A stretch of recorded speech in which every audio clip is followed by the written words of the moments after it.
A paz seja convosco.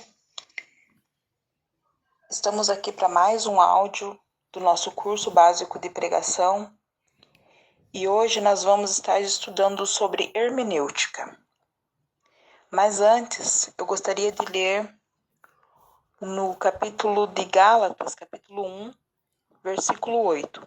Gálatas 1:8. Diz assim: Mas, ainda que nós mesmos ou um anjo do céu vos anuncie outro evangelho, além do que já vos tenho anunciado, seja anátema. Então eu achei essa passagem bastante forte e também muito importante para a nossa meditação. O quão importante é nós conhecermos e entendermos aquilo que está sendo pregado para que não seja considerado um anátema. Porque ali no versículo está escrito, ainda que nós mesmos ou um anjo do céu. Então, a importância de nós conhecermos e interpretarmos da forma correta a palavra do Senhor. Eu fui pesquisar no dicionário o significado dessa palavra, anátema, e ali diz assim, é um tipo de maldição, né? É uma palavra de maldição, maldito, que se refere a uma condenação de uma doutrina contrária a qualquer verdade do Evangelho. A qualquer doutrina contrária à verdade da fé. Então, por isso a importância de nós estudarmos e interpretarmos de forma correta, para que não sejamos considerados dessa forma. Então, hoje nós vamos estar estudando sobre hermenêutica. O que é hermenêutica? É a arte de interpretar a Bíblia. Essa palavra ela tem a origem no grego hermeneu, que traz o sentido de traduzir ou interpretar textos.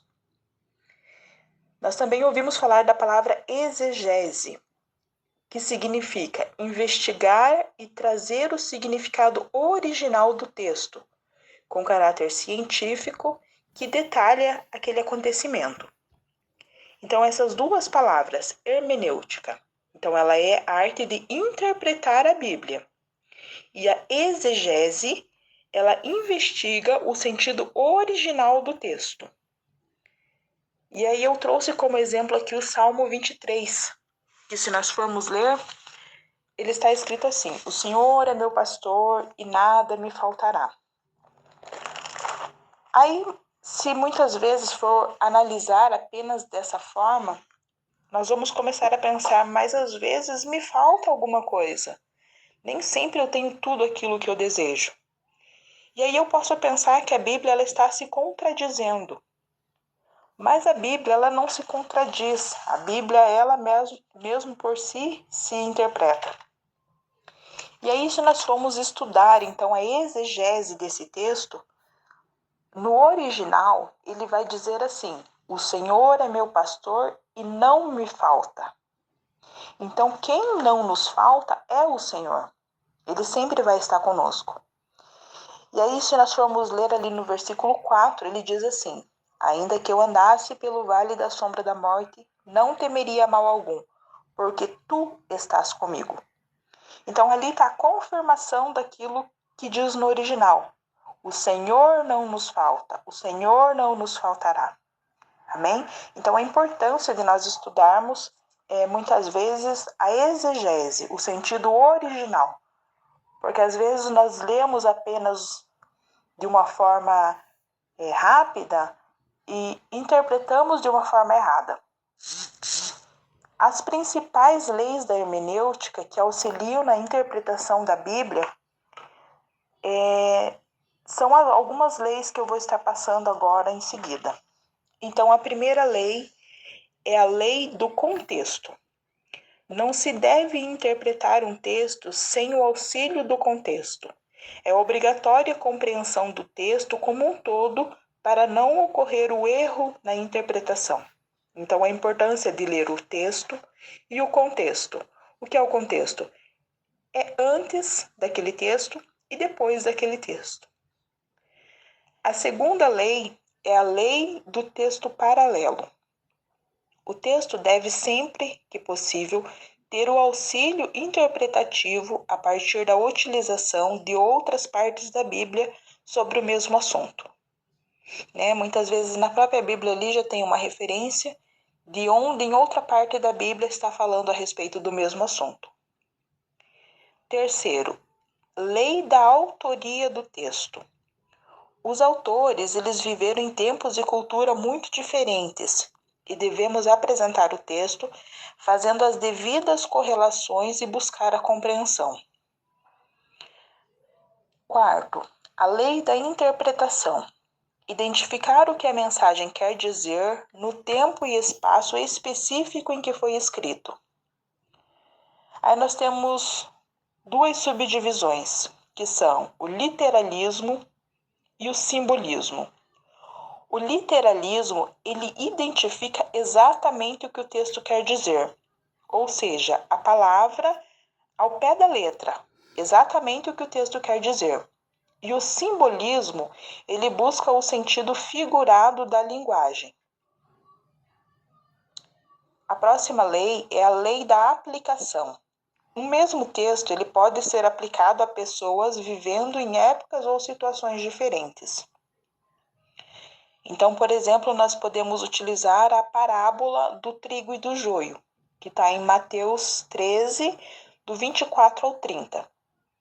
Ele pode ser aplicado, né, em uma outra época, numa outra situação diferente daquela época em que foi feita ali a parábola. Nós temos a seguir as figuras de linguagem. As figuras de linguagem são a utilização de uma palavra ou frase fora do seu sentido original. Ela contribui para dar vida e sentido aos textos. Por exemplo, Salmo 18, 2. O Senhor é a minha rocha. É uma apresentação mais viva para se dizer que devemos confiar no Senhor, que é inabalável como uma rocha.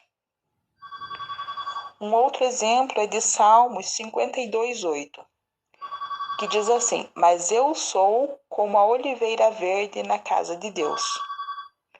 Ou em outras versões talvez esteja escrito assim: quanto a mim, sou como a oliveira verdejante na casa de Deus. Então, são passagens que fazem com que o leitor reflita com essa comparação. É uma figura de linguagem, né? Ela está comparando ali, no primeiro versículo, o Senhor é minha rocha. Ele está comparando o Senhor com uma rocha, né? É uma figura de linguagem. Da mesma forma, no segundo ali, quanto a mim, sou como a oliveira verde. Então, ele está comparando com a oliveira verde.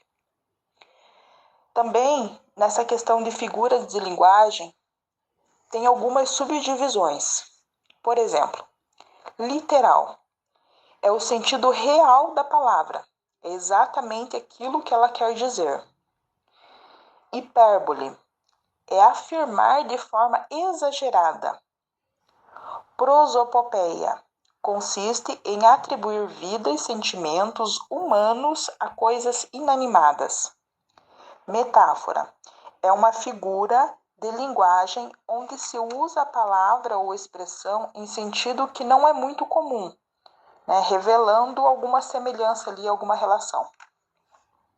Ironia é enfatizar o sentido contrário ao que se deseja dizer, né? Às vezes é comum ouvir muito, né, essa palavra, né? Mas a pessoa quer falar algo contrário e ela enfatiza aquela palavra, né? Por exemplo, vamos supor que um bolo não está muito bonito, né? Ele está feio, mas a pessoa usa de ironia para dizer: nossa, como está bonito esse bolo, né? Está usando essa figura de linguagem. Antropomorfismo é relacionar características humanas a Deus. Parábolas, seu sentido original significa por comparações, lado a lado, né? Jesus usava muito de parábolas nas suas pregações. Zoomorfismo é relacionar características animais a Deus. Então, é bastante importante nós termos algum conhecimento a respeito disso para poder interpretar de forma correta a Bíblia, porque às vezes pode estar usando algumas dessas figuras de linguagem E se nós levarmos tudo no sentido literal, que é o sentido real da palavra, muitas vezes nós não entendemos. Então é importante nós termos um conhecimento a respeito da hermenêutica, a respeito da interpretação correta da Bíblia e também da exegese, que é o sentido original do texto, para que possamos estar entendendo. Então, espero que essa aula possa ter ajudado no seu conhecimento e que Deus te abençoe.